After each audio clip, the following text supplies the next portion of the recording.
Bill Horan presents Secrets of Success, the show designed to help listeners uncover their hidden talents to maximize success. Listen to Secrets of Success Wednesdays at 4 p.m. and Sundays at 7:30 a.m. on 90.3 FM WHPC, the voice of Nassau Community College. Streaming at ncc.edu/WHPC.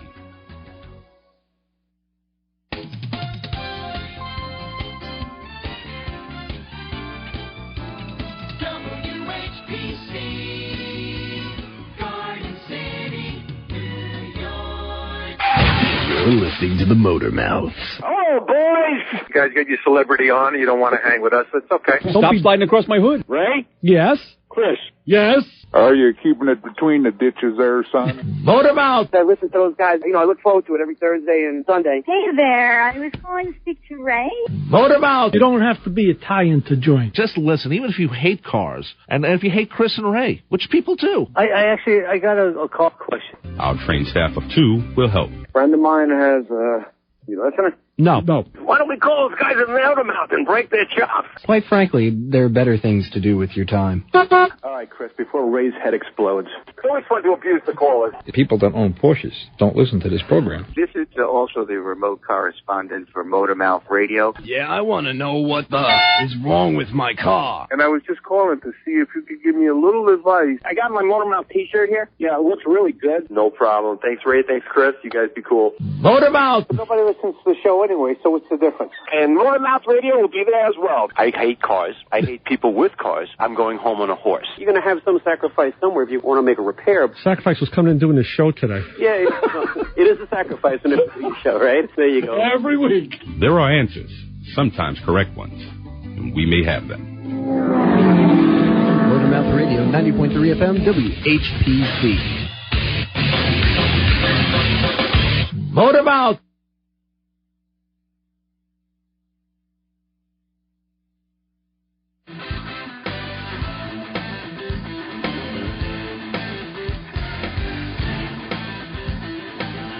Alrighty, we're the audio equivalent of dropping a lit cigarette between your legs while you drive. That's right, you remember. This is Motormouth Radio, your 1-hour automotive talk show right here on Long Island. I'm Chris Switzer. And of course, here's a man who has elevated himself to the lofty heights of blab royalty. And he'll tell you all about it right from behind the shop bench. It's Ray Guarino. How are you, my brother? Good, Chris. And, I've been thinking about this. It's a new year. We have a new co-host. Yes, we do. We have a new business venture. Yes, we do. And I think it's time for me to revisit an old show topic. That rash that you have on your back. No. If I can get to it today, I don't want to foreshadow it too heavy because then people say, hey, you didn't do that thing that you said you were going to do. But I'm going to see, because we do have a guest today. We have Dennis Pittsenbarger planned as a call-in. Yeah, that's another new venture. A guest. Imagine that. And Dennis does tend to take over the show. Yes, he does. I mean, if he was here, he'd be moving the buttons. But that's okay. And I wouldn't let him go. Go ahead, Dan. It'll be fine. Not a problem. Yeah. Not a problem. So how was the week? Busy? Yeah, I found something out pretty cool. One of my favorite radio stations that I listen to daily does a new segment. I guess for the new year, everybody's reinventing. Mm-hmm. And they do Brooklyn Disco Wednesday. Yeah, I'm not kidding you. Where they play songs of that era, and they have your picture up on the site. Wait. Can I pinpoint the station? If you like. Is it CBS FM? No, it's not. Oh. Joe Causey is not. Maybe it's not Brooklyn's own Joe Causey. No. He's Joe Causey. He's Brooklyn's own. He's Joe Causey. He does his own disco stuff. He does his own things. Is that his Friday night show? I forget. He does a Saturday night block party, I think it is. Right. And Joe Causey. He's like Joe Causey all the time. It's Joe Causey. Exactly. It's like comes out like almost uncontrollably. Joe Causey. Well, that was the high note. The low note was the tie-in to that was Robert Stigwood just passed away at 82 years old. I know. And of course, besides I think hanging out on the corner in where you live, he was the Bee Gees manager. Also a producer for Saturday Night Fever, wasn't He was, and he was very instrumental in that movie as well as other things. But he was also, for us rock guys, he was manager for the iconic band Cream right before he hooked up with the Bee Gees. And of course, the Bee Gees, people may not know, had a really, really cool, really good recording career. Like, I love the pre-disco Bee Gees. Really? Oh yeah, they were like a soul kind of, how do you encapsulate what they did? They were really soulful, like a Daryl Hall and John Oates before the hits. I am amazed, young man, because I feel that your musical prowess is right up there. You have a very large library of knowledge when it comes down to music. Why I wouldn't put the pre-disco Bee Gees up there at the top of your list? That's exactly why. Because I have this vast liking. I like a lot of different... People look at my CD collection and say, wow, you like that? Oh, my God. But, yeah, I like a lot of weird things. Because I can think of, in the old days, when I was playing music on radio stations, there were some old Bee Gees songs I wouldn't play because they just depressed the living hell out of me. What was it, the mining disaster? Yeah. I started a joke. You know what? But I'll tell you something. Like this show, I know that was the joke, but in that song in particular, when this isn't a music show, I just want to add to that the arrangement and the way that track builds musically, and the vocals, the harmonies are off the shelf. Wow. So if you can take yourself away from the content for a minute and look at it like a musical piece, it's just phenomenal. It really is. I am just amazed. There you go. So that was my tie-in. I finally died, which started the whole world living. If you want to get into falsetto singers, we'll talk about Freddie Mercury, and we'll talk about the Mayall brothers. The who? The Ron and Russell Mayall. Mayall? Yeah, I think that's how you say their name. They're German. I don't know who that is. Sparks. Oh! Not Nevada. The band Sparks. Yeah, there's a song. Oh, yeah. Russell had that little, Hitler mustache. Yeah. Those guys I loved. And I have the Sparks box set at home, believe it or not. Yeah, there was one song. See, you wouldn't believe that either. There was a song, what the heck? Kimono My House was the album. It was probably This Town Ain't Big Enough for the Both of Us. It used to have it had a great infectious beat. They used little kids' toy pianos. They were out of the box for what they did in the time. I remembered it. The beat went like this. It went da da da da da da da da da da da da da. Amateur hour. Great song! Amateur hour. And that's all you're going to get from me. Yeah, that's great song! It is. That was, like I said, back in high school, there was a record store right behind my high school. And at lunchtime, I'd typically wander over there to buy the, new albums. Mm-hmm. And the guy was a progressive music guy. And whenever you'd walk in, he had something playing. There's something on the turntable. Right. And many times I found some of the coolest music by listening to asking him, what's playing? And he would show you the album, and I'll take that. And Sparks was one of them. Never heard it anywhere else. No. Rarely ever hear it anywhere. I can't think of another Sparks song I heard other than that one. And it was just because I don't even remember how I heard it. I can't even tell you, but it wasn't on the radio. They were also known for their very campy album covers. Like there's one with the two of them standing there with these very... Greek-like poses, and there's an airplane crash into a pool, and some weird, like in the middle of chaos, there they are, totally fit and finished and prim and proper, like nothing went on. Very Woody Allen-ish, So you had to have the right sense of humor, I think, to appreciate the whole package, which I obviously did. Devo meets the Beastie Boys. Yeah, very good. That's good. That's funny. That is good. So, the fact that you knew that you knew Sparks, and the fact that I was able to actually contribute to that little... That's even more surprising. Kernel of knowledge. That's a shocker in itself. That's where this show goes. You never know where it's going to go. Let me talk about something serious. Really? Why? Yeah, well, just to change it up, because people expect that. You better, you Bee Gees lover, you. I told you the story last week about my the battery in my Mazda, how I sensed it was going bad, and thank God I changed it when I did, because it wouldn't have started the car now. Oh, no, it not wouldn't at all. We're hovering in the low 20s right now. It's been in the teens when I leave my house in the morning for the past few days. Yeah. But there's something I want to talk about. I brought it up, and I haven't mastered the subject yet, so I have notes on it. It's about basically the article is about selling batteries to customers, but I'm not going to talk about that. Right. It's about the technology to diagnose batteries. Okay. And like I had mentioned last Sunday, I mentioned it to Joe. We were talking about batteries, and I said that you can do the capacitance or the conductive test, which is the preferred test now, besides like the old load cell that I have hanging on the wall in the shop there. Mm-hmm. They don't favor that anymore. Okay. And that's just a carbon pile It's a load. It's a known resistor, and you put it across the battery. It's a dead short across the battery through a load, and it'll actually glow hot. It'll actually get red hot like a toaster oven. And it's not going to hurt the battery at all.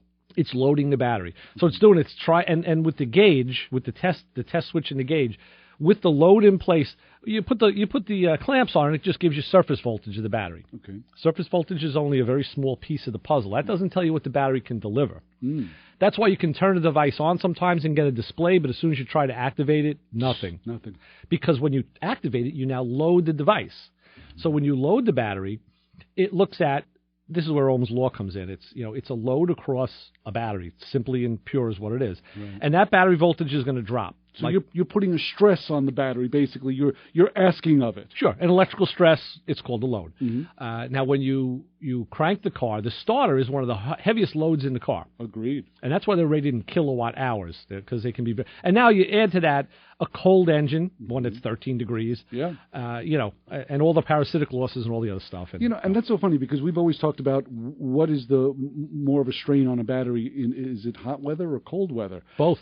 I've never seen hot weather be a strain on a battery, personally. Yeah. But cold weather, forget it. In my days in the auto electric field, the two times of the year that were the busiest is when it got that the end of the first week of the hot streak in the summer, and the beginning and the end of the first cold snap in the winter. Agreed. That's when everything gave up the ghost. Yeah. Batteries, alternators, starters, they all just said, I can't, I can deliver, up to this parameter, but now you're throwing that at me, I can't give you that. And they just go, bleh, and die. I'd be there in January, but I wouldn't be there in July, that's for sure. I never really had summer problems either myself, and that's when cooling systems will go too. Oh, that I've had. Yeah. Right. I've had cooling systems go bad both in cold weather, bitter cold weather, and in super hot weather, so I understand that all too well. But what I want to do is I want to illustrate to you the conductance test. And what they do is they pass a mild alternating current through the battery to measure the battery, the plate resistance or the impedance. Okay. Impedance is a form of resistance. So that's the key here. It's this AC, it's a small AC voltage, and I don't know... it's a current. I'm sorry, an AC current. So the tester is generating that current, and that's easy enough to do. Then it's mathematically extrapolated into cold cranking amps. Okay. So the tester can show you what the cold cranking amp rate of the battery is, dependent on or dictated by that load that was placed on the battery. I like the way you say mathematically extrapolated, because now you don't have to figure it out. Well, you don't. No, the testers do. That's how advanced this thing is. Okay. And the conductance testers can also measure the battery temperature to calculate the hot and the cold cranking amps, because there's two of them. Right. Witnessed by the fact with my car before I changed the battery, on a colder morning, I could sense, I just knew it was cranking a little bit slower. If I drove 2 blocks and shut it off and then restarted it, boom, I could hear that it just fired right up. It started a lot faster. That was the hot cranking amp as opposed, and not really fully hot, but whatever. So the testers can also translate the information into a simple pass or fail thing via a red or a green, dial, whatever, a button, and they provide some indication of the life remaining in the battery. So as a shop owner, you can tell your customer, listen, here's the test, here's what the tester is showing me the life expectancy is. It's showing me the thing is going to die like tomorrow. Do you want the battery now, or do you want to wait? No, wait till tomorrow. All right. When you'll be walking. Exactly. So that's the new age of battery testing. Out with the load and in with the capacitance test. Because in the old days, you would wait to hear it go. Good point. Batteries also used to telegraph their failure. It was a warning. And these days, boom, they just, like in the other Mazda in the household, my daughter's car, when I went to start that a few weeks ago, and it just went, stopped it, stopped. I was like, okay, it's telling me something. Gave it a quick jump with the lithium ion, and it, boom, fired right over. I said, okay, and El Morta. What I like to do, and I know you don't, I know we always have a sort of issue about this. I just wait for a certain time and then go, okay, that battery is old enough, time to let it go. Well, I tell you what, as proven by that first Mazda's failure, when I went to my records and saw that I put a battery in that car 5 years to the month, for 15 years, I had to look back and say, hey, wait a minute, maybe there is something to your theory, because I was always going by, well, the battery will tell me when it's, and it did tell me when it was bad. 5 years, and the one in my car failed, it was 4 years and 6 months.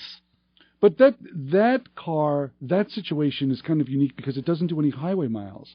So there's a lot of strain on that battery. The first one, in its what would you say, city driving, stop and go driving? Not necessarily, because the all charging systems now, if you sat in idle, if it was a taxi, I'd say maybe. But a taxi keeps running. But it idling. Well, it keeps idling, so it's going to keep running. So what's your determination for not? It's that fire up, drive 4 minutes, shut it off. Fire it up, drive 4 minutes, shut it off. Fire it up, drive 6 minutes, shut it off. It's that daily routine that will eat away and erode a battery. Granted, that car did get a lot more driving like that than my car does, but it also got, it gets runs, all over the place. Because I'm a perfect example of it. I have a car that I fire up in front of the house and put it on a driveway. Yeah. Then I get in the car, fire it up, and put it back in the street. Right. That's what I do. Well, that car did go a lot more than that. And this car that in question is eating batteries like you wouldn't believe. Sure. I know that my Dodge needs a battery. Why? Mm-hmm. Because the two batteries that I swap back and forth out of the Honda that moves back and forth from the street to the driveway, I know that those batteries are going slowly. I'm slowly killing them. Right. So let me go get another battery for the Dodge, use that fairly healthy Dodge battery, put that in the Honda, and then there's like kind of a method to the madness here. Right. 516-572-7440 is the phone number to get a hold of us right here at Motormouth Radio. But I'm going to scratch that. Why? Because hopefully we'll have Dennis Pittsenbarger from Highway to Sell on the phone when we return. So don't call us, because hopefully Dennis will be there. But in the meantime, the Motormouth Radio Honor Group of the Hour, drivers with rotted out running boards. That's right. Talking about yourself. That's when I replaced mine. That's when you know you have to get rid of the SUV. Am I having a heart attack, or is that music doing that? It's the equipment, either that or the orchestra, one or the other. Maybe it's that 30-year-old CD that's in there. We'll be coming back with Dennis right after this. Keep where you got it. The Motormouths will be right back with your car questions. Give us a call at 516-572-7440. For nearly 25 years, attorney Kenneth Landau in Mineola and his expert guests have been educating our listeners about their legal rights. After an accident, when buying and selling real estate, concerning wills and estates, the criminal justice system, employment, business law, and much, much more. You too can learn about the law and your legal rights on Law You Should Know. Every Monday at 4 p.m., Tuesday at 1 p.m., or Sunday at 7 a.m., right here on 90.3 FM WHPC, the radio voice of Nassau Community College. Streaming at ncc.edu/WHPC.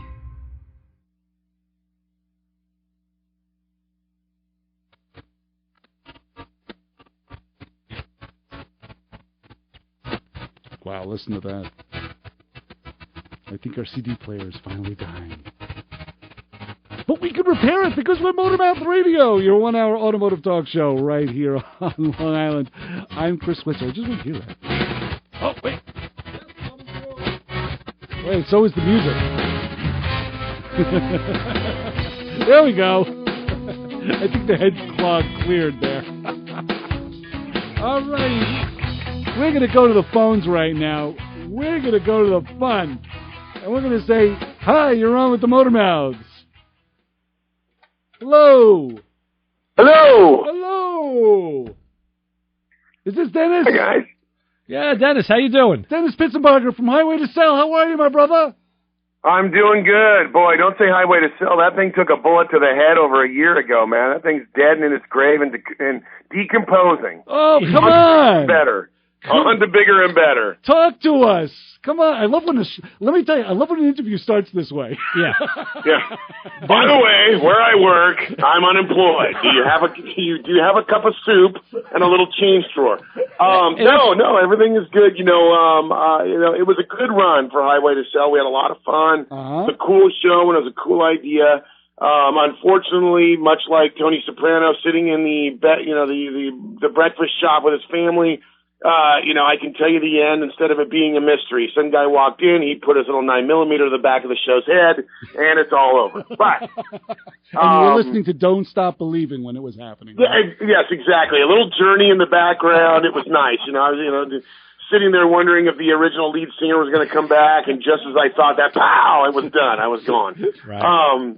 Dan, all things are good. Well, that's funny because now all of our listeners collectively are now looking at their radios going, what the hell is going on? That's the way I like to start an interview. It was perfect. Thank you.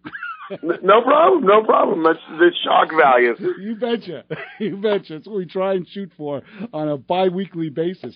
So what's the new and better thing that's happening now? Well, I was, back to give you some backstory. I've been lucky enough to do a lot of different things. I've been on the radio with you guys for a few of my different outlets that I, have shared throughout the world and throughout the years. And I was lucky enough to do a lot of local work here in Portland, my hometown, that led me to working for even Hot Rod Magazine and Circle Track Magazine, to, working for SEMA, working for, my friend Jim over at the production company that put together Highway to Sell. But to go back even further than that, not to digress into a big story, but the reality is, when we were all younger, there were these things that shaped us. There were these, I'm 45 years old. I'm neither, old nor young. I say that often.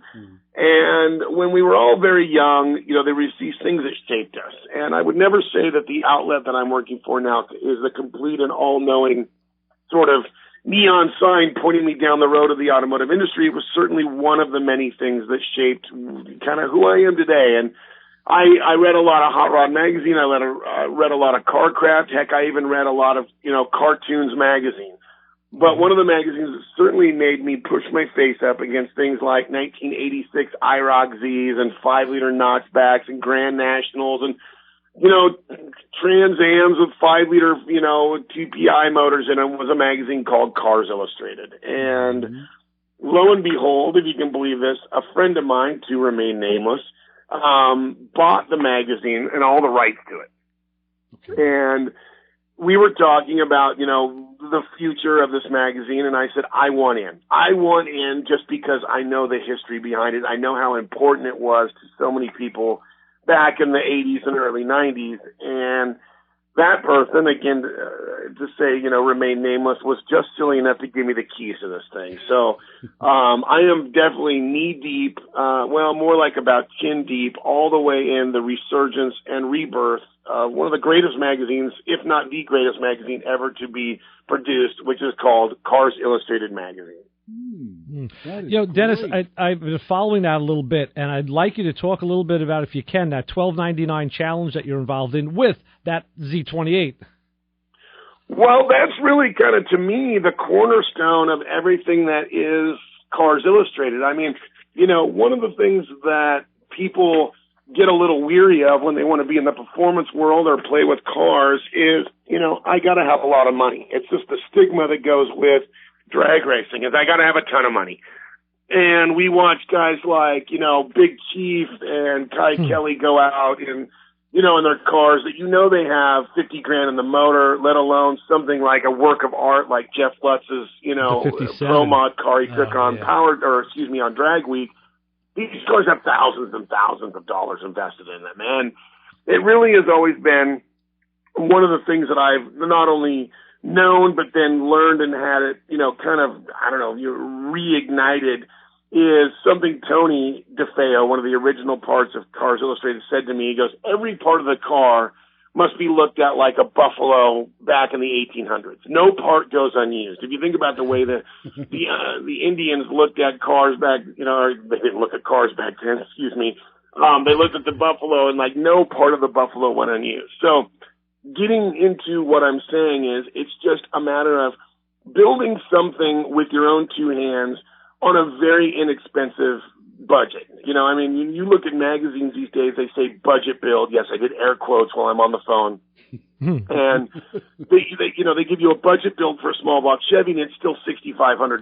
Well, that's not a budget build, because I don't have $6,500 laying around to build a small block. I don't know about you guys. Maybe you have a Scrooge McDuck room that you go swimming in gold coins after the show's over, but I don't. Right. And I don't think a lot of your listeners or a lot of readers of Cars Illustrated do. There's certainly going to be people out there that have, high dollar bills and have the ability to do that. Good for them. I'm glad that they have the success in life. But the $12.99 challenge was something that was put together back in '87 as really kind of an exercise in making the most of what you have. And Tony DeFeo took on this challenge in a B-body. It had a little 383 and a 4-speed in it. And unfortunately, even though they had spent their $12.99, they unfortunately did not make the mark. They ended up running about a 13.10. And unfortunately, it was a story that was a great lead into what we're doing now, which with 2015 and now 16, I took on the challenge. Tony DeFeo took on the challenge again, and mine was done with a 91 Z28. Now, if you've been following along on CarsIllustrated.com or any of my social outlets, you know I bought the car for $450 from a drug addict or a tweaker, whatever you want to call it. Mm-hmm. And, well, I wouldn't say that. I bought it from a guy who bought it from a guy who was a tweaker, and he did ridiculous amounts of back-assward repairs with the fuel system and the fuel tank, and, you know, he just made a mess of the car. Well, throughout this, we've fought everything, and I want to kind of push people to CarsIllustrated.com to read the whole story, but I can tell you this. On my personal level, building a car to go $12.99 in the quarter mile for $1,299 total budget, that's car included. Wow. Everybody says, oh, I can do that. That's no problem. I'll just grab something and strap a bottle to it and have fun. Well, it's not easy. And I've been fighting it. There's some stories that will come out here soon at CarsIllustrated.com. I'll give you even more of the fight I'm in. And that's my first impression of what's going on with the $12.99 challenge. Now, you got the other side of the coin, which is Tony, who unfortunately failed with his first go-around. Now has had, 20 some odd years to really think this through. And he's actually doing it even more intelligently than anybody could have thought, because he's going to do it with profit. Now, he's doing it with a little dart. And if you know Tony, he's a huge Mopar fanatic. And so he's taking a little 68 dart. And if you go to CarsIllustrated.com, he bought the car literally out of a field. You can follow the story along to everything from selling the junk that was in the trunk to the headlight bezels, to all these little tricks and trade that we all know what is the culprit when you want to go fast, which is weight. Certainly, if you want to go fast, you got to have weight. I think you said one of the first things you did was sold the grill to somebody because it was a nice piece. Yeah. I mean, he's really taken it to a level that is above and beyond what I'm doing, because I'm just trying to complete the challenge. I want to see if I can get there. Now, some people say I might have chosen the wrong car. It's too heavy. It's this, it's that. But I'm also looking at why that car had to be my choice. Is one, it was $450, and two, the fact that that's the car that when it was 1991, that was the car I wanted when I was 21 years old. That was, that was the street cruiser I wanted to go out and chase girls out at the bar. And you couldn't have, if somebody said whatever car you want in 1991, a 21-year-old Dennis would have said, I want a brand new Z28. Right. Sure. And now I have one. Now it's not in the condition it was in 91, but we're working on that. It's led a hard life. The funny thing the thing I love is Tony is kind of like akin to that Buffalo you were talking about before, because he's an admitted backyard builder, street racer. And I got to question the amount of holes this guy is putting in everything. I mean, man, Swiss cheese doesn't do it justice. Is he lightening it up? Lightening it up, yeah. Now, I don't know. Lightening it up is on a whole new level. If you go to the December 9th entry from Tony, it's I believe it was part 8 or part 9. 9, yeah. The term Swiss cheese doesn't even really start to show what they're trying to do. His goal, guys, is to be under 2,000 pounds in a running, driving car. And the kicker is he's doing this with a slant 6 and a 904 transmission. Yep. Which I think is brilliant. And it's the little tricks in the trade, and that's what really makes his build so much different than my build. I mean, I really do. I admire the way that he's gone at this, because it's true to the next level, if you want to call it, of the $12.99 challenge. I think I'm doing what is the basis of the $12.99 challenge, which is what they did back in the day in '87, which was take the random car off the street, try to hot rod it up, see what's broke on it, and see if we can run a $12.99. Yeah. Tony, if you go to CarsIllustrated.com and read his stories and his entry, is really taking it down to all of these years of experience in the tricks and the trade of what you can really do to make a car go fast, which is just bare bones. Right. And again, to quote Tony in the way he looks at cars and why that dart is such an interesting exercise in, if you want to call it hot rodding, is he always says every car has a purpose. You know, if Tony's going to build a drag car, he's going to build a drag car. If he's going to build a nitro car, he built those too. Mm-hmm. But when it comes to the $12.99 challenge, he really has dissected this story into something I think anyone that's a fan of the automobile should go to CarsIllustrated.com and read all these entries and how he really approached it. So this car will, in a sense, from 10 or 15 feet away, look like somebody's little dart. Well, kind of. A little street-going dart. See, that's the difference. His car, I don't think you'd get in and want to go to the store in or go to the movies in. Well, your Camaro, I mean, I had a 1250 Camaro, and the car had a full interior. You could take it anywhere you wanted to go. So it depends how you interpret the rules. And I think Tony's going one way, and you've gone the other. You can't go to a store with Tony's dart because the groceries will fall right out of the floor. Yeah, I don't know. You'd be picking up oranges and apples off the pavement. Good point. You need like a little basket. And that's the way he looks at the car. The car has a purpose. And the purpose is to look like a regular everyday car as it pulls up to the line. And I mean, you see some of the tricks he did, like the Hemi windows, the Hemi windows with the straps to save weight to gutting the car. Yeah, outside it is more. It will be a car that looks like a regular little car. Yeah. And will go up and literally run a quicker quarter mile than most street cars really can run. And when he hits $12.99, which I have confidence he will, just like I have confidence I will, he really will kind of help turn the corner of showing people that if you really want to do this, if you want to go fast for very little, you can. And that's really the whole exercise. It's just, you can imagine Tony's car with the way that it'll be set up to run the $12.99 challenge. And then from there, then where do you go? Do you put a small block Mopar in it? Do you put a 340 in it and shoot for $10.99? Do you put a carpet in it? Right. You put well, when is the challenge set to take place, Dennis? Well, there's really no date. There's really no date, and there's several other, not only manufacturer friends of ours that are taking on the challenge. I've kind of, when we were at PRI, I kind of started throwing the sort of the, not to be too corny, but the triple dog dare. Yeah. Down to a few different companies that were interested in, hey, what's going on with the $12.99 car? So what'd you say? And I kind of threw. What'd you say? You tell them like, I dare you to send me those Vortec heads? I dare you to send me the Vic manifold? You know, one way, when the triple dog dare happens, the fire department is going to show up. You know that one way or the other. Right.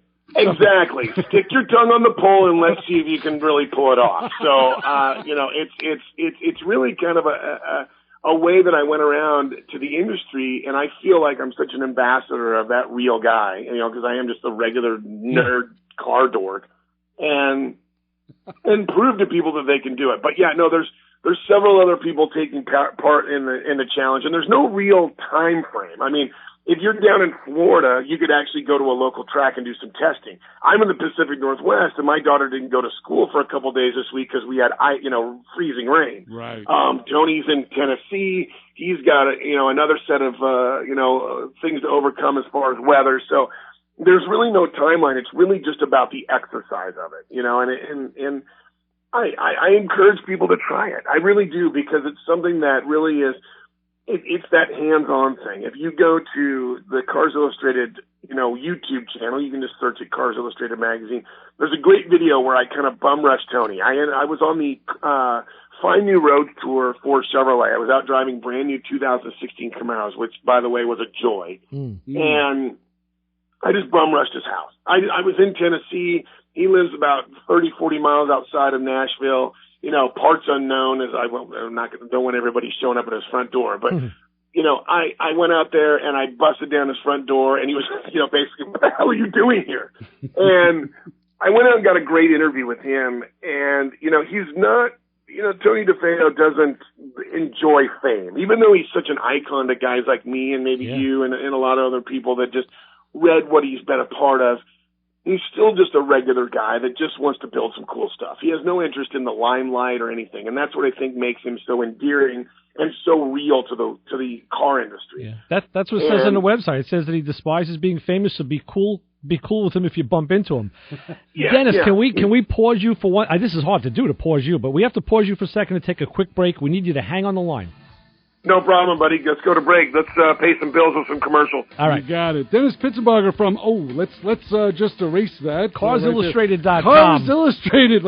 Erase that old one there. Put down Cars Illustrated Magazine and CarsIllustrated.com. Yes. That's right. A lot of good stuff, and we'll be talking more about the $12.99 challenge. It's a $12.99 initial investment, and you got to go $12.99 down the quarter mile. $13.20.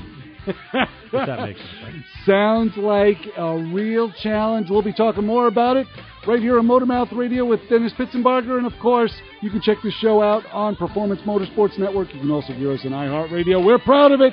Keep it where you got it. Got a lot more coming your way. We'll be back with answers to your car questions. Give us a call at 516-572-7440. I should have said Motormouth. WHPC 90.3 FM, the radio voice of Nassau Community College, is looking for individuals, businesses, charities, or organizations in our local global community that would like to donate to support our radio station. Whether you listen locally or online, here's how it works. Go to our webpage at ncc.edu/WHPC and click Donate Now. Or if you prefer, you can send a check to WHPC Radio, 1 Education Drive, Garden City, New York, 11530. Make your check payable to the NCC Foundation. In the memo of your check, write WHPC Donate Now. Any contribution will help defray our operating costs, and it's tax deductible. This message was brought to you by the radio voice of Nassau Community College, streaming online at ncc.edu/WHPC.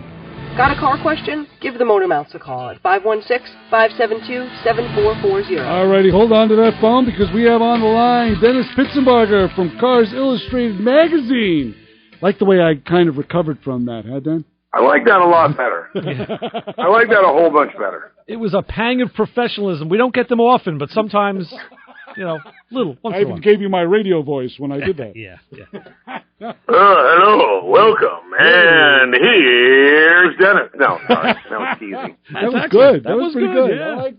I liked it. You have that voice that I always wanted as a kid. That voice that sounds like it's coming from like some valley somewhere, like this godlike, oh, what do you want, son? What are you doing down there? Get off my lawn. That sort of sound. I dig it. I tried smoking a lot of cigarettes. It just didn't work.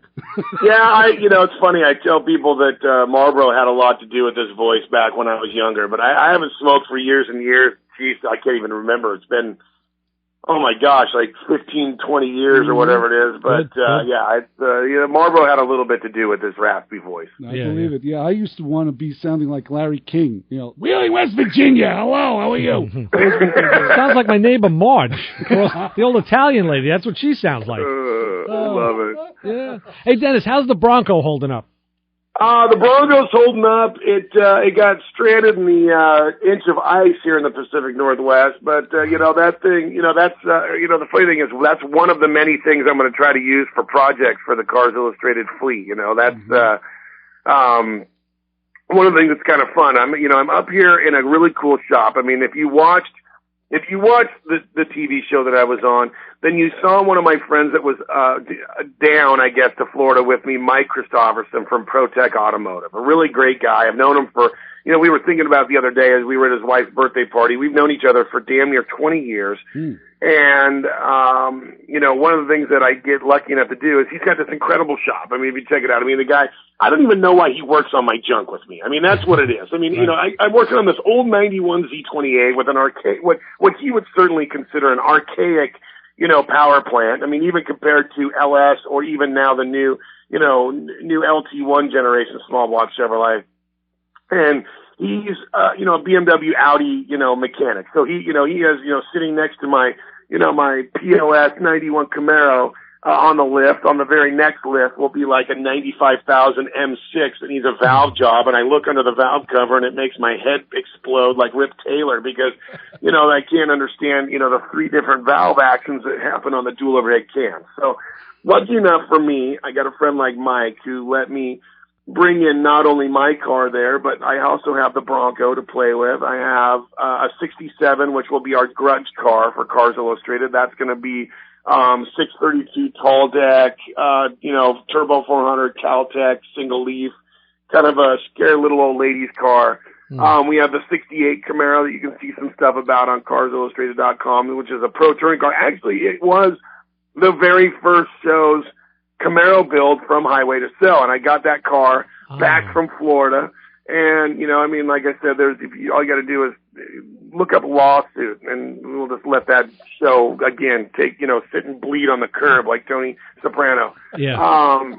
The 68 is going to take some sorting out. I've got some rear end switch swap overs. It had a 10 bolt in it. We're going to probably try to put either a Curry, maybe a Curry or a Mosier or a strange rear end in it. Mm-hmm. A few little things here and there. And then we have some really cool builds coming up, like a 59. We have a sleeper car. Now, you'll never see it coming, so it's not going to be too big of a secret, but I have a 59 Bel Air 4-door. Okay. Wow. 4-door. Yeah.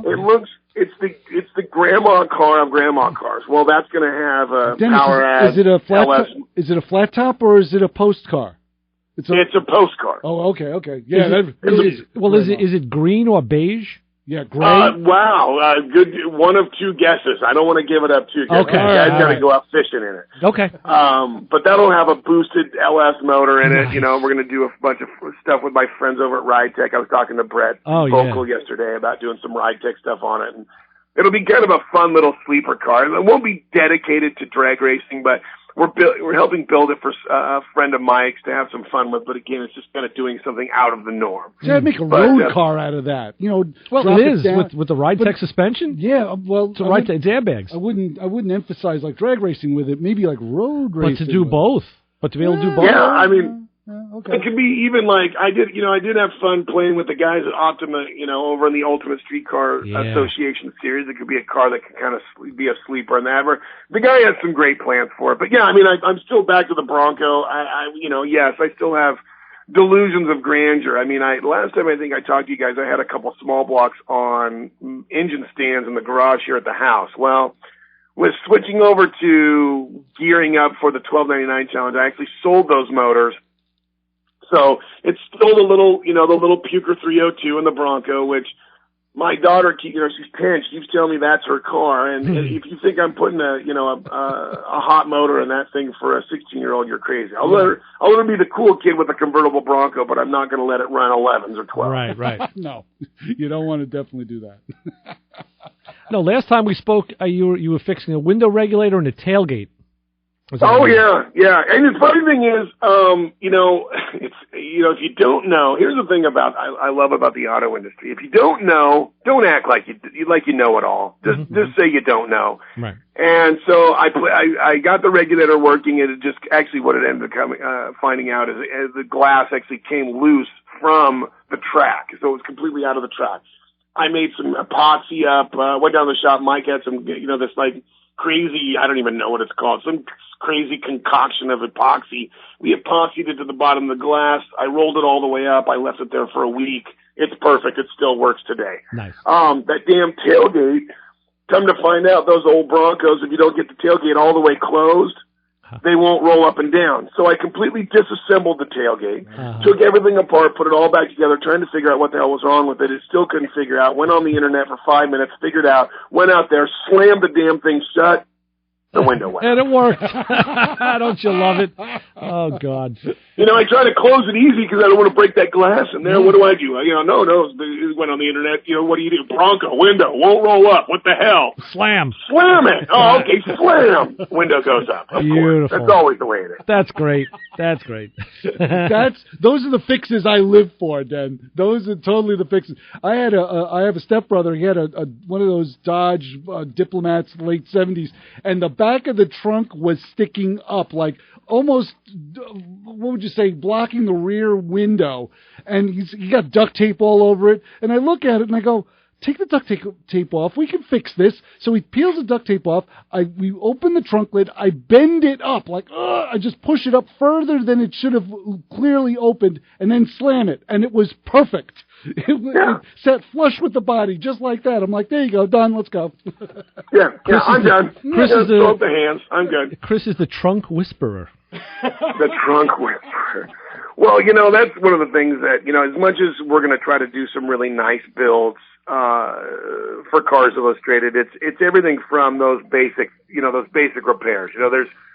We're trying to get back to the roots of what, working on your car really is. And I want to, I'll strike back to that video when I bum rushed Tony in his house, is even though he was a little bit shy at first, when I finally got Tony talking, and I encourage people to go watch this video on our YouTube channel for Cars Illustrated. Just go to YouTube, throw in Cars Illustrated magazine. It's easy to find. Mm-hmm. Once he started really talking to me and not telling me to stop pointing the camera at him, it was his insightfulness that really does hit home with what is kind of, I would agree with him. I don't mean to get on my soapbox, especially in this political turmoil type of atmosphere we're in this year, but it comes down to what he was saying in the video, and I completely agree with him, man. We need to get back down to where people can build stuff with their hands.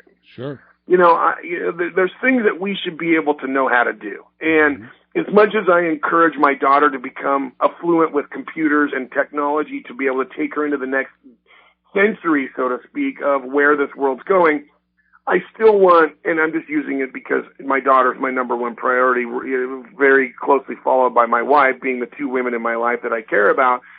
This is our mission, even with our own daughter. My wife and I look at her and we go, as much as we want her to be proficient with technology, I still want her to be able to build stuff with her hands. I still want her to go out and do stuff with her hands. And whether it's my daughter learning how to play, better basketball or soccer or play with mud in the backyard and make a mud bunny, it's as much as a 10-year-old doing that as a 16-year-old then figuring out I need to learn how to change my own oil. Or if I'm going to buy an old beater Honda Civic, it doesn't matter if it's a Civic or a Chevy or a Ford or whatever.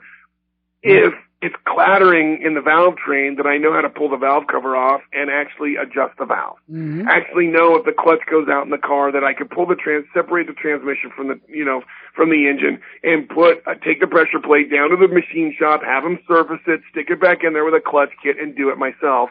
And I'm not trying to take away business from all the repair centers in the world, but I mean, this is things that kids need to know how to do. And I don't mean to get on a soapbox about it, but I think it's very, very much a part of what Cars Illustrated is about, is getting back to all of us getting back in the garage and doing something with our hands and being proud of it when it's done. I'll tell you, it sounds like a great, great idea. The only thing I would say is I hope you never leave that goal, because it's like this old house would start out with repairing all these small little repairs. Next thing you know, they're raising barns and they're doing all these extravagant things. They're putting up condos. It's like if you stick with the grassroots, Ray and I always appreciate the grassroots stuff and the stuff that keeps you keeping it real, keeping you from not being afraid of that car. Chris, that's why guys like Dennis, that's why we have Dennis here, because we like to have him on, and guys like Dennis, Steve Magnante, and Lou Santiago. Mm-hmm. That's why we embrace these guys, because they're all doing the same thing that we believe in. Totally. And when we're guilty of playing with the crowd that we like, Well, and I appreciate that, because there is. That's what's great about my being an addition to the Cars Illustrated fold, if that's what you want to call it, is you still have Neil and you still have Tony, really the two pillars that made up what was Cars Illustrated when it first was born. Mm-hmm. And them being a part of the magazine, continuing to be a part of the magazine, is something that is just, it's unobtainium. It's worth more than gold and silver put together, however you want to make your metaphor. The reality of it is, with me coming in as being kind of if you want to call it, quote unquote, the new guard, there is a split between the two, but it's still always being on the same page, because you have those guys that direct me in a lot of ways, both mentally and even, like for the 91 Camaro, I don't want to divulge too much, but, I'm, talking to Tony about, trying to find a range of cam that will work for where I want to go, but then I got to go find it used, because I can't afford a $600 cam set. So I guess what I'm trying to say in a nutshell is you have that original guard that will always stay true to the magazine's essence, and then you have myself coming in where I might want to do something a little more over the top that they wouldn't do in 87. Like we have a 96 Cobra sitting in the shop that I'm, putting a deal together to do a big twin turbo setup. A twin turbo setup wasn't something that you did back in 1989. No. Right. It was superchargers or nitrous or big inches.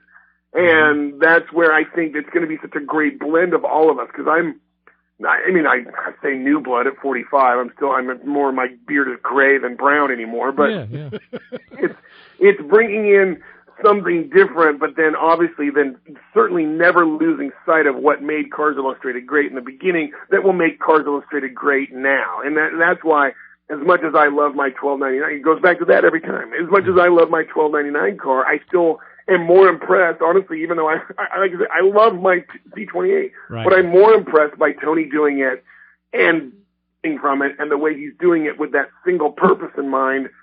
I can't say enough about it. I think it's such a cool idea. I don't want to tear my Z28 apart for weight. I might have to, but it'll be the last thing I do to make the 1299. Well, we're going to be following along, and we'll be anxiously awaiting to see when that race takes place. And for now, we have to go because we have a little other business to take care of. But, Dennis, we thank you for coming on and spending some time of your day with us. And we'll follow you. We're going to be bugging you about this. I want to hear more about this as it progresses. Well, I really appreciate it, guys. Thank you so much for having me on. Like I said, if you want more information, please have your listeners go to carsillustrated.com. Make sure you guys call in and support your guys. If you're listening to this, support these guys as sponsors because they need to pay the bills. We all need to have some fun in this industry and build some cool stuff. And again, thank you guys for having me on. Okay, Dennis. Thanks. Dennis, thank you. Anytime. We love it. It's always a pleasure. We'll talk real soon. Be safe. All right. Thanks, guys. Bye-bye. 516-572-7440 is the phone number. That was Dennis Pittsenbarger from Cars Illustrated magazine and carsillustrated.com. Check it out online. Ray Guarino, I'm Chris Switzer, and of course, the Motormouth Radio Honor Group of the Hour, drivers with rotted out running boards. Oh, you're saying it's just rusty. Well, they're still part of the Motormouth Radio Honor Group of the Hour. We aim to please. So just keep those running boards from giving way while you're standing on them, all right? You're part of the Motormouth Radio Honor Group of the Hour. Keep it where you got it. Your car not running right? Let the Motormounts help you out at 516-572-7440. Whether your car is fast or slow, we're your #1 radio show. Motormouth Radio, baby. Ah. Break out the mood rings and slip on the platform shoes. It's the Super 70s. The decade that brought us Elton John, Donnie Marie, and Fonzie are back on WHPC. Join me, Ron Stevens, as we count down the top 20 hits of a featured week and hear lots of bonus hits from that memorable decade. So listen to the Super 70s on 90.3 WHPC, the voice of Nassau Community College. The Super 70s, Tuesday at 12 a.m. and Saturday at 7 a.m. on 90.3 WHPC. Have a question about your car or someone else's car? Then give the Motormouths a call, 516-572-7440. All right, if you have a question about this music, 516-572-7440. Bargain basement sale? Yeah, we're gonna take that out. That's from hunger. Probably light it on fire. Hey. If you missed any of Dennis Pittsenbarger on our show, it was a very good interview. You can catch it later on this evening on motormouthradio.com. Or you can watch us stare longingly at the microphones as he speaks, and you can watch it on VaughnLive.motormouthradio.com, which you can watch right now, and the phone line is open, 516-572-7440, if you have a question about your car, or like I always say, one of our producers will always tell you, someone else's car, 516-572-7440. Yes, Ray. No, I again, like I said, I like that this crop of guys that we've amassed ourselves within, like Dennis and Steve and Lou, and there'll be some others, because they are the guys who are coming up and keeping it real and doing it the old way with a new twist. Let me tell you, I love this concept because, yeah, it's real easy. We've always talked about this. It's real easy to just throw money at a problem and solve a problem, and you're done. It's real easy to throw money at cars and make them go faster. Mm-hmm. But to take the ingenuity, to incorporate the cost with going fast, I'm totally jazzed about. I love doing it. Yeah. And like Dennis says, he can't afford a $600 cam. He's got to go find that cam he wants. He has to find it used. Sure. And that adds to a certain individual. I was reading and following along with what Tony did, and it is great. He's following the old tenet of lighter.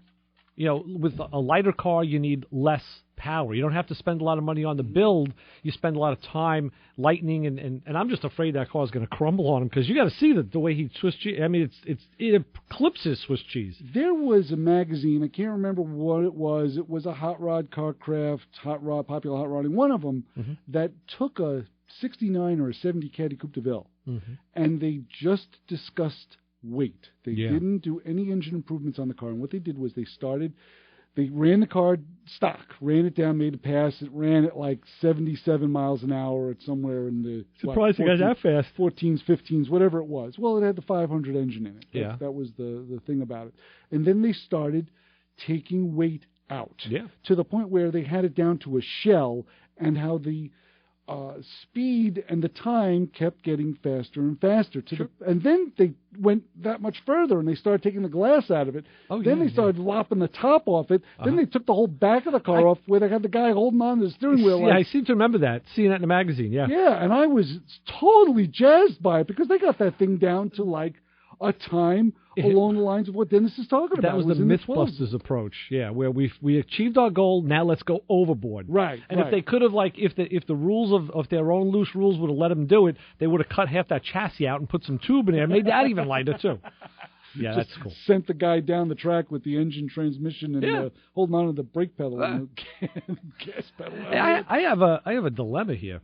What? We have 5 minutes. We don't know what to do. Another one of our radio cohorts we listen to all the time, Curtis Lewa. He now has his own show at 5 o'clock. Yes, but the dilemma I have is his show that I wanted to listen to airs the same times that Chips is on MeTV. So I actually found myself there with the AM radio and the TV. And on the commercials of the TV, I'd raise the radio, and then I'd lower the radio, raise the TV. It doesn't really work too well. Okay, I'm having a little consternation here. Okay. Because first off, I find out you're a Bee Gees fan before disco, and now I'm finding out... I actually like the disco stuff too, though. Well, thank God. I mean, that was good stuff too. Mio, a bunch of Ginzaloons, you kind of like that sort of stuff. It grows on you. It's like, It does, like body hair. Yeah. I know. Anyway. It's like that cool mustache comb. You know what I mean? But yeah, now I find out that you're having a quandary over Chips over Curtis Lewa. What? Oh, you figure there'd be a clear cut winner every time. And still, what was that question you asked? It just popped out of my head. You asked the question. Oh yeah, you were talking about the radio show that wasn't CBS FM. We were talking about earlier this. Yeah. What was it? It was a radio station that I listened to. What was it? It's WHLI. They do an AM station, They do a disco. It's Brooklyn Disco Wednesday. Brooklyn Disco Wednesday. Yeah. And who's the DJ? The Wise Man. Yeah, in the morning. It's the morning guy talking all about the clubs in Brooklyn, and call us and tell us about your favorite. So these women call in, let me tell you when I used to go to... Wow. Yeah, it's a throwback. Oh, right. I'm glad I asked. Yeah, me too. I am learning so much from my longtime radio colleague right now. I'll tell you something else I saw just yesterday. I had to make a quick little trip to do an errand, and there's a waste recovery plant right over here near where the studio is, and there's garbage trucks and an 18-wheelers going in and out of this place all day. And old Motormouth Radio air checks. Yeah, some of them, they come in and make a right, and some come the other way and have to make a left across your lane of traffic. And I was in the left lane. There was a car to my right that had come off the parkway in a northbound direction, and there was an 18-wheeler that was now turning into the entry of the recovery plant. And the next thing I saw was that truck and this SUV next to me just stopped. The guy in the SUV just ran right into the cab of the truck. They have like a very, very heavy-duty looking chicken wire step. Yes. I'm going to say chicken wire because it's crossed in an X pattern, although it's far from chicken wire. And there's an aluminum rim around that. Well, the reason why it's so sturdy, isn't there a gas tank right under there? Above it. Above it. And that's what the SUV ran into. Oh, for God's sake. So they stopped, And, of course, someone from the plant came out and went to tell the SUV driver, there is a stop sign right there. And I'm wondering, didn't you see this blue Kenworth extended cab with a 50-foot container behind it? What were you looking at? Not your phone. How obviously. could you? No, it was an older guy. It was an older man. Really? How could he say I didn't see it? Now I know, Chris. As a driver on Long Island, I know that when that happens, a lot of times you think, I can beat the truck out, I can beat the train out. Right. But in this case, it was just. I was right next to this guy. We were in the same spot, just a few feet away laterally. Mm-hmm. What the hell was this guy? Wow. So I guess the point of this is, never take for granted the guy next to you isn't going to hit a truck or a tree. Always keep your eyes open, and that's what bothers me about having a young driver in the house. Oh, I totally agree. Agree. Not that she would do it, but if the person next to you cracks up. I have learned to drive so defensively, after a while, you can predict the stupid moves before they even make them. That's true. You're driving along, and you look at someone, and you go, they're going to make some bonehead move, and they go and do it. And you're like, holy smokes, I'm freaking clairvoyant, for God's sake. Right. You just know. So drive defensively, because the life you save may be mine. Yeah. May be Ray's. Isn't that the truth? You betcha. For Ray Guarino, I'm Chris Switzer. This is Motormouth Radio, and we will talk on Sunday. But of course, the advice we always give, we like to spread it out thinly. Don't follow us home. See ya. Bye.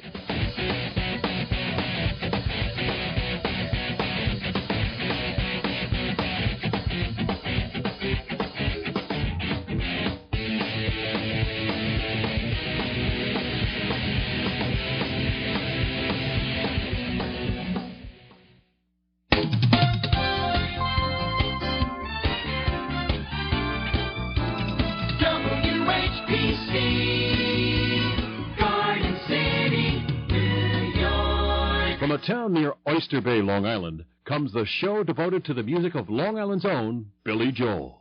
This is Piano Man on 90.3 FM, WHPC, Garden City, New York.